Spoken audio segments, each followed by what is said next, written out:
Hey everybody, hope you're doing well today.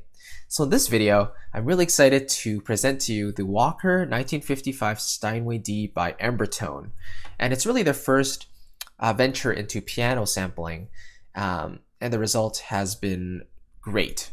So let's dive into it a little bit and I'll discuss the features, but more specifically the character of the piano and what you could be using it for. So once we open up the library here, you can see that there's the main mic. Okay, and then there's these other mic positions that you can purchase separately for $15 each. But the main library just comes with the main mic if you just wanted that one. These other ones, the whole library is about 200 gigabytes in total. So it's a huge library, about the size of, around Hans Zimmer piano and, the Ivory series and that kind of thing. But this one is very unique. So yeah, it comes with the main mic, and then you can purchase these other ones, which we'll talk about in just a minute. So right here, I have the main mic loaded up, and let's just play a little bit, and you can tell me what you think.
Cool. All right, so to me, the first thing I listen for, out of the box impressions are very important to me. So the first thing I noticed when I started playing was that the overall balance across the keyboard was very even. So there was no frequency that really popped out to me. Like there was no buildup of any sort, even in the low end where it's very typical for, noise to be built up and have excessive low end coming out. So I found the entire thing very even, so you won't really have to tweak around with too many EQ settings, hopefully. Just a side note here, I find the GUI that's really, really cool. So really they have the, basically from middle C, and then the notes surrounding it mapped out. So if you play middle C, you can see each of these hammers come up, which I think is really cool. And when you press the pedal, you can see those hammers come up, or those... I forgot what those are called, but they come up, and then when you play, it holds, and then when you let go, and if you hold them, the pedal comes back up. So it's really cool. Just a little touch of class. Now, what you'll notice here is that there's a staccato setting. So if I just play normally with some staccato,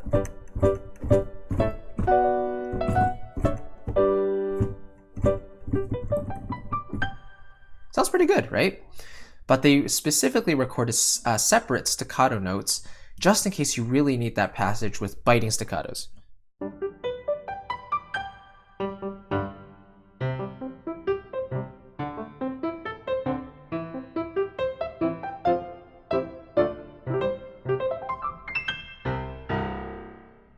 Right, so if you have these separate samples, then it really gives you that staccato sensation rather than just having normal samples, sustained samples cut off earlier, right? Which I find is pretty cool. The only thing I wish is that, having the staccato mapped according to velocity. So maybe if I'm playing, nice and light, or at a medium setting, I have sustains. But if I play super hard, and let go, then I get the staccato. I can activate the staccato. You know, that's my preferred method of working, and I'm just used to that with like cinesamples, for example. So, or maybe if I press super light, I could activate those staccato samples. So either putting the staccato on the heavy side, heavy velocity, or on the light velocity side would be great for me personally. But you know, in this case, what you would just have to do is record your normal piano stuff, and then on a separate track, you can put in a staccato, load up the staccato setting, and then play in your staccato parts when you want those. I'm sure there's other ways to do it too, and then here you can see there's velocities. And you can see they went up to a massive 36 velocities per note. So they actually recorded each note 36 times, which is nuts. But they do mention in their walkthrough video that it does take up extra RAM. So just be careful of that.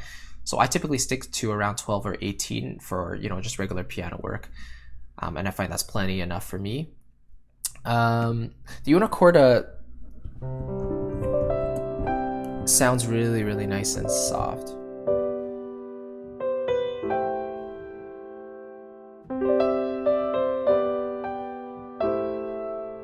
So without the unicorda, you get those biting notes sometimes that stick out. With unicorda,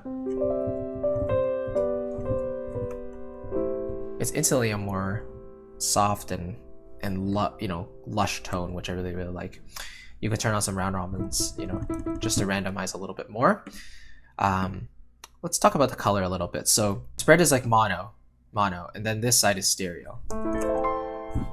Way more stereo. So in the middle is a good mix between them. You get the piano cutting up through the middle and then also spreading out on the sides, which is really nice. And then here you can basically flip between the performer's perspective and the audience perspective, which is very nice. So I think when you flip it on like this, you get the audience's perspective because it sounds slightly more far away. If I turn it off, then you can see it sounds a little bit more intimate.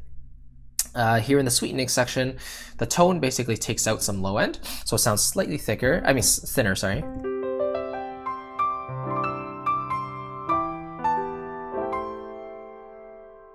But I myself prefer a lusher piano, so I usually leave this off. You might want this if you're doing a more contemporary style, you know, where you don't want as much low end. But for me, if I like something cinematic and full and rich, then I want, you know, all those low frequencies. And like we said before, it doesn't really build up, so that's great. The dynamics is essentially a compressor, so it brings everything closer in volume. So not too much dynamic contrast now. Everything sounds quite in your face, okay? It's quite good, but I would still prefer to use even my stock compressor in my DAW since I'm quite used to it and I can tweak all those settings. Saturation, just a touch of warmth and lushness.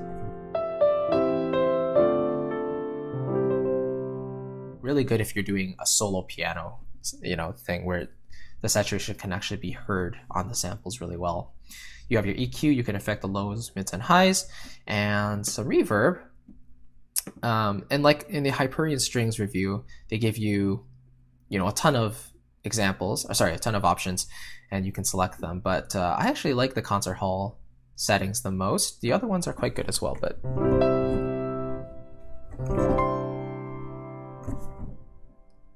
let's try a couple more. Plate.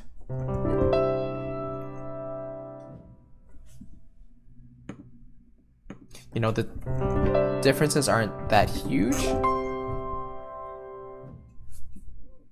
but yeah, so I would just prefer to leave it on concert hall one. I think it sounds great out of the box just as it is for me, my uses. Now the response section here, you can really, as they show in their video, their walkthrough video, you can really make this piano sound cinematic as well. So if you actually lower the dynamic scaling so it's all very even, and then if you tweak the volume scaling just a touch, then you can get a really felty, soft sound. So I recommend you watch that video just to get it. I actually have another piano library that I prefer to use that for, like a more cinematic, you know, sound like that. But yeah, so I tend to stick with the classical purpose for this piano myself. Pedal noise here, I'll probably just turn down just a touch because I'm not a huge fan of pedal noise. I like it as a subtle thing that you can't really be heard, so.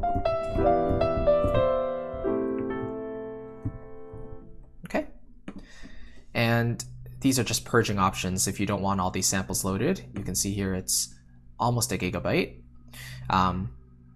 So, you can do these there if you want to save some RAM. And then here you can assign your controllers to whatever you want. So for example, if you have some faders on your keyboard, you can move them up and down, and those will activate whatever samples you want. So, and adaptive releases is awesome, because what this does is essentially, and you can see right now it's loading in those extra samples, but what it does is they basically recorded sustains of different lengths. And here, let me do this again. So I'll hold a long note for now. Okay, now let me do a shorter note. And one more, super short. So what they did is these lengths of releases were actually recorded. Like, they recorded long notes, they recorded shorter notes, and the releases actually sound different depending on how long you hold the note, right? Because it's never the same when you're doing different lengths. And so that increases the size of the library as well. But they thought it was worth that extra effort, and I can definitely see some people making use of this. But for my purposes, I don't really need that, so I just prefer to turn that off. I think the standout feature is the una corda samples, because I really just like how nice it sounds.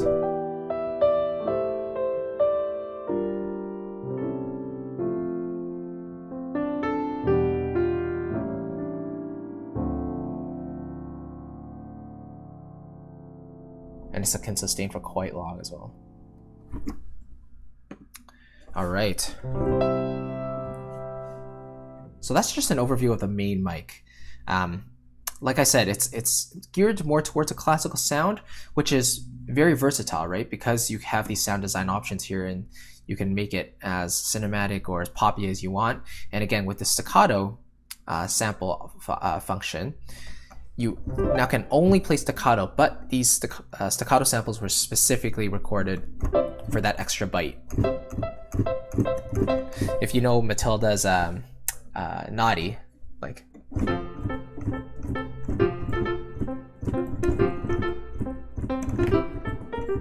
I could see that being useful for that too, if you're making a backing track for somebody like I have before. But anyway, that's the main microphone. Let me load up a couple more, and then we'll compare the sonic differences, okay? Okay, so I have the hammer position loaded up here, and this is again one of the other mic positions that you can purchase separately here. So let's have a quick listen.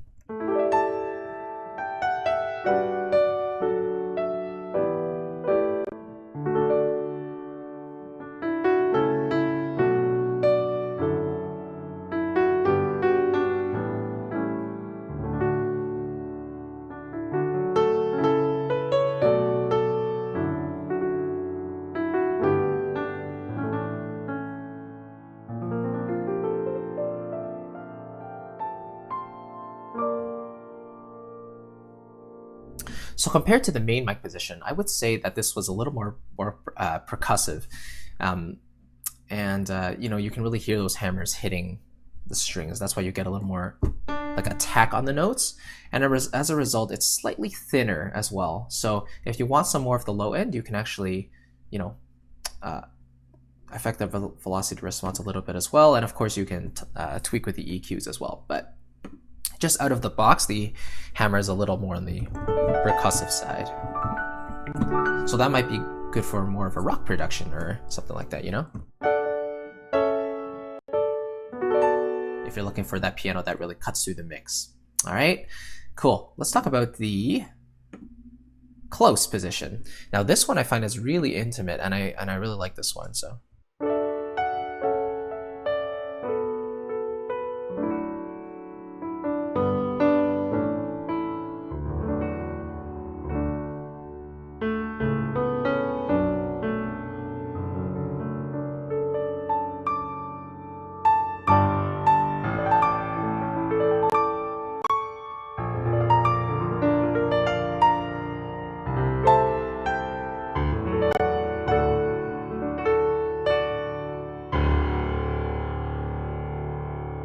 It's a very full and rich sound, but it's slightly closer than the main mic position, which I really, really like.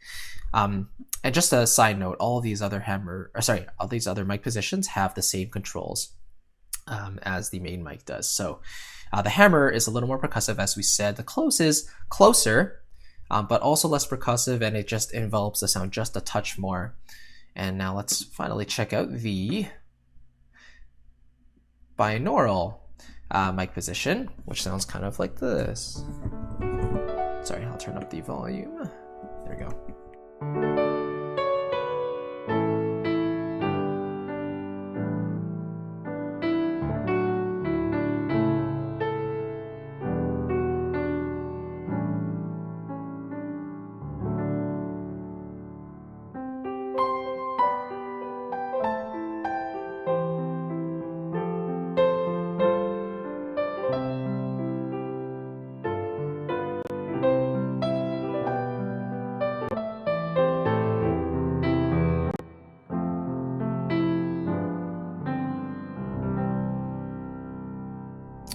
So this perspective is really from the player's perspective here, and it's as if what the player would be hearing when they're playing the piano. So as a result, the sound is slightly farther away, and it's very interesting because you feel like some of the notes are quite distant, while some others are a little bit closer. So the dynamic variance and the timbral differences, I feel, are more varied compared to the other ones. So not as consistent, but like you can hear the natural reverb a little more on these samples, especially in the top ones there.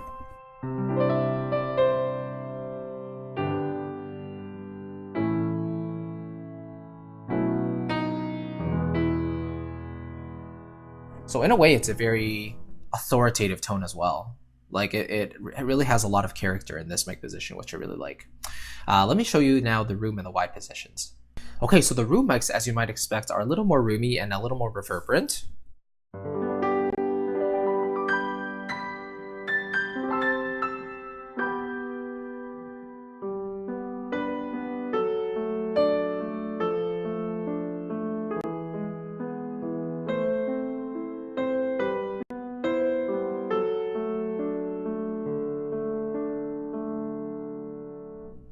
Let me save David Choi.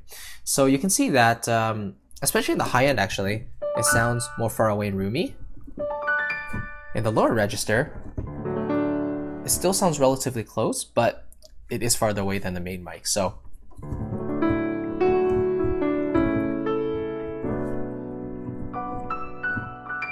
right, so especially that high D is so pretty, and it feels like you're really listening from the other side of the room, which is really, really nice.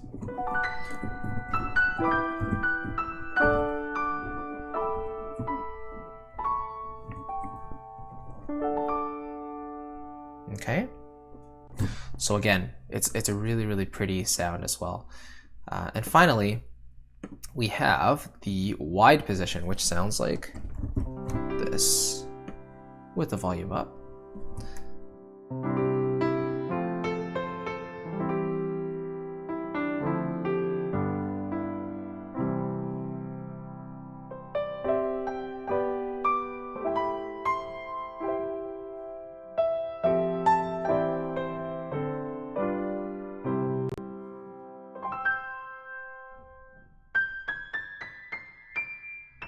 I find the wide position is slightly more even than the room position, but it's also a bit on the percussive side as well. So I think it combines the characteristics of the hammer position and the room position. So the wide is a good middle ground between those.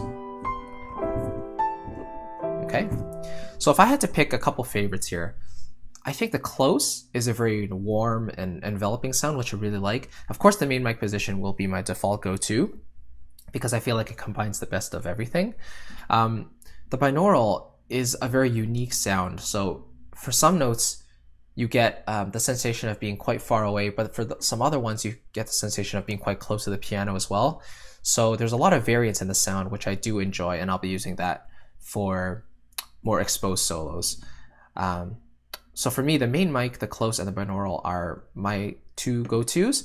The room is actually really pretty as well, which I will be using in the future. for more ambient sounds, I would say, for more ambient soundscapes. So that's the Walker 1955 Steinway D. I hope you enjoyed this review. If you have any questions, please let me know. But I would say this makes a case for really being your main workhorse library if you're looking for a piano with that classical sound. And again, you can tweak it to how you'd like, but I really enjoy the default sound of what it comes with, which is that classical style. Other pianos like, Cinematic Studio Piano and other ones like Cine Piano, they all have a different purpose in mind. And what this library does it very, very well. It gives you tons of options, so you'll never not be able to find a sound that you like. And so I would definitely recommend checking out the demos, having a play for it yourself, hopefully, if you have a chance. And yeah, then hopefully you can make a decision through there. But in any case, thank you so much for watching. I really appreciate it.